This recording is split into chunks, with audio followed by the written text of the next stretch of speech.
Hey guys, swap this side and इस video में हम डिस्कस करने वाले हैं अबाउट द ड्रग साल्ब्यूटामोल।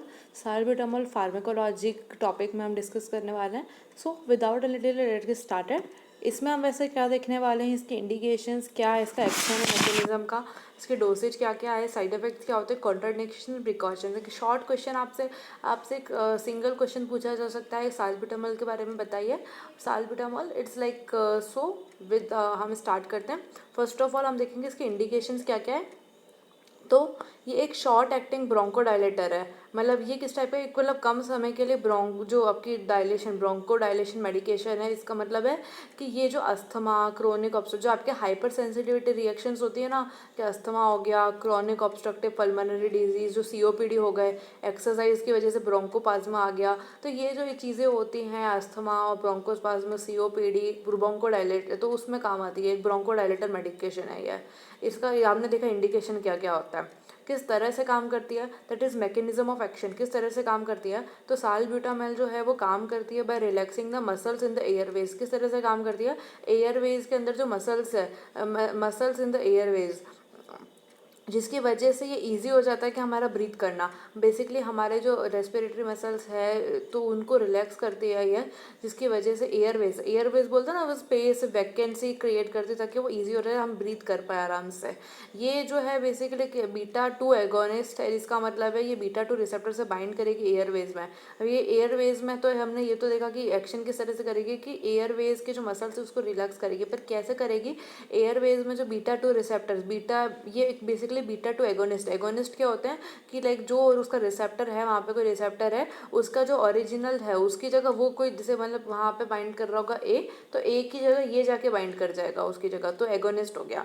सो ये बीटा टू एगोनिस्ट है। इसका मतलब ये बीटा टू रिसेप्टर जो है एयरवेज में जो प्रेजेंट हो उनसे जाके बाइंड कर जाएगा और उसको रिलैक्स कर देगा। दैट इज साल्ब्यूटामोल, ये काम करेगा। And then there comes mechanism of action हमने देखा। देन हम देखेंगे इसकी डोसेज जो है, डोसेज और फ्रीक्वेंसी कितनी देनी चाहिए, कितनी एडमिनिस्ट्रेशन करनी चाहिए हमको, तो डिपेंड करेगी कि on the form of salbutamol, किस टाइप का जो साल्ब्यूटामोल है यूज़ किया गया है, किस टाइप का बेसिकली किस कंडीशन के लिए और कौन सी कंडीशन आपको ट्रीट करनी है, अस्थमा ट्रीट करना है, सीओपीडी ट्रीट करना है, तो उस हिसाब से साल्ब्यूटामोल की डोसेज वेराई करती जाएगी। Then there comes the side effect. Side effects क्या है, just as usual side effects आपको सब ड्रग्स में आपको ये जो चीज़ें हेड एक, ये सब चीज़ें दिखने को मिल जाएंगी, ट्रेमर दिखने को मिल जाएगा, anxiety, salbutamol bronchodilation, asthma वगैरह ये सब रिलैक्स करती है। एंड देन आपको tremor, anxiety, muscle cramps, headache, dry mouth, palpitations, ये सब साइड इफेक्ट्स देखने को मिल जाएंगे साल्ब्यूटामोल के। कॉन्ट्रा इंडिकेशंस क्या है, ये जो है इसको यूज़ नहीं करना चाहिए ऐसे पीपल में जिनकी एक एलर्जी से हिस्ट्री हो साल्ब्यूटामोल। जैसे मतलब किसी को पहले साल्ब्यूटामोल दिया तो उसको कुछ ना कुछ टॉक्सिसिटी या कुछ एलर्जी हो गई, कोई रैशेज हो गए, कोई फेस फ्लफी हो गया, या कुछ इसको एलर्जी हो गई उससे, तो ये जो चीज़ है, या फिर उसने रिपीटेडली साल्ब्यूटामोल से कुछ ना कुछ उसको होता आया है, तो ऐसे ऐसे पेशेंट में नहीं देना चाहिए। It shouldn't be use in those people जिसमें एक हिस्ट्री रही है एलर्जी टू साल्ब्यूटामोल, या फिर ऐसे अदर बीटा एगोनिस्ट, मतलब बीटा एगोनिस्ट जो बीटा टू एगोनिस्ट है, कि साल्ब्यूटामोल की जगह आपने सपोज कोई और दे दिया, अब वो चीज़ भी साल्ब्यूटामोल नहीं तो दूसरी ड्रग वही काम कर रही है, बीटा टू एगोनिस्ट है वो, बीटा टू रिसेप्टर से जाके बाइंड कर उनको रिलैक्स कर रही है, एयरवेज को रिलैक्स कर रही है। तो ऐसी कोई चीज़ को तो आपको नहीं देना है, तब नहीं देना है जब एक उस पेशेंट को उसको एलर्जी है, काइंड ऑफ इडियोसिंक्रेसी बोल सकते हैं आप। Then the last thing is precautions. So what precautions one need to follow while just giving salbutamol? Precautions क्या क्या आ गया इसके अंदर, ये जो है it should be used with caution with people के साथ, ये हम लोगों को, और जब हम लोगों में दे रहे हैं ये चीज़ तो हमको ये कॉशन के साथ यूज़ करनी चाहिए, with specially with heart disease. ऐसे लोग जिनको हार्ट डिजीज़ है उनके साथ आपको बड़े कॉशन के साथ यूज़ करनी चाहिए, या फिर लिवर डिजीज़ हो गई, ये जो है ऑल्सो कॉशन के साथ यूज़ करनी चाहिए। ऐसे में जो जो प्रेग्नेंट वुमेंस या जो ब्रेस्ट फीडिंग वुमेंस हैं उस केस में भी आपको कॉशन के साथ यूज़ करनी चाहिए। तो दीज आर द प्रिकॉशंस। तो साल्ब्यूटामोल कहाँ देते हैं, शॉर्ट एक्टिंग ब्रोंकोडायलेटर है, डायलेटिंग मेडिसिन है, किस केस में देते हैं, अस्थमा, सीओपीडीज, ब्रोंकोस्पाज्म में यहाँ देते हैं। बीटा टू एगोनिस्ट होता है ये, बीटा टू रिसेप्टर्स एयरवेज में आपको जाके उसको बाइंड कर जाता है, उसको रिलैक्स करता है।